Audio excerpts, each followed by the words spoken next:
Epilogue. Omar, a young man of 22, stood on the dusty streets of Tripoli, Libya, with a mixture of trepidation and hope. The bustling city was a far cry from his quiet hometown in Niger. The dream of a better life in Europe had brought him here, through deserts and dangers, and now he faced the final leg of his journey.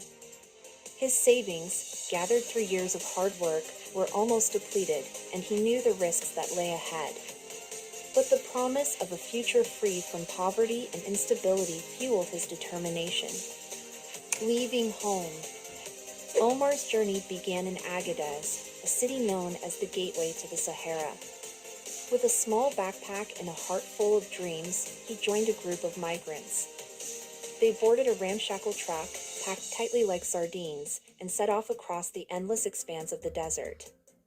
The days were scorching, and the nights were freezing. Dehydration and exhaustion were constant companions, but Omar pressed on, motivated by the stories of those who had successfully made it to Europe. The Sahara's trials. The Sahara was unforgiving. Omar's group faced sandstorms that turned the sky brown and made breathing difficult. They navigated by the stars and ancient routes known only to their Tuareg guides. Supplies dwindled, and tempers flared as the strain of the journey took its toll.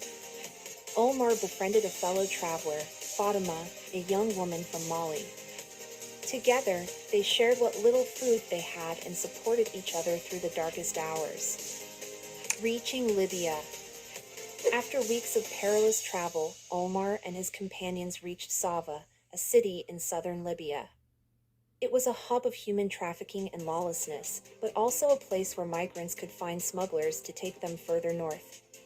Omar's savings were almost gone, and he had to take odd jobs to survive. The constant fear of being caught by militias or corrupt officials haunted him. Yet, in the midst of chaos, he and Fatima found solace in their friendship, dreaming of the day they would cross the Mediterranean.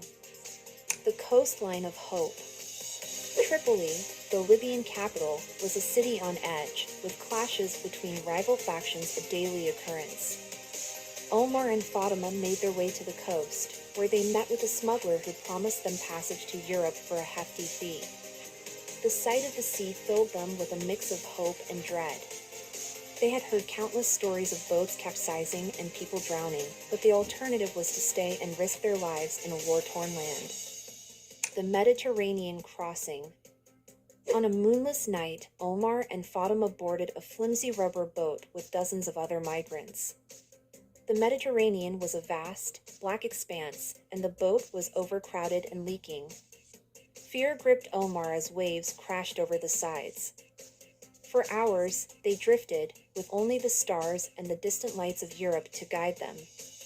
When dawn broke, a European rescue vessel appeared on the horizon. The relief was overwhelming as they were pulled to safety.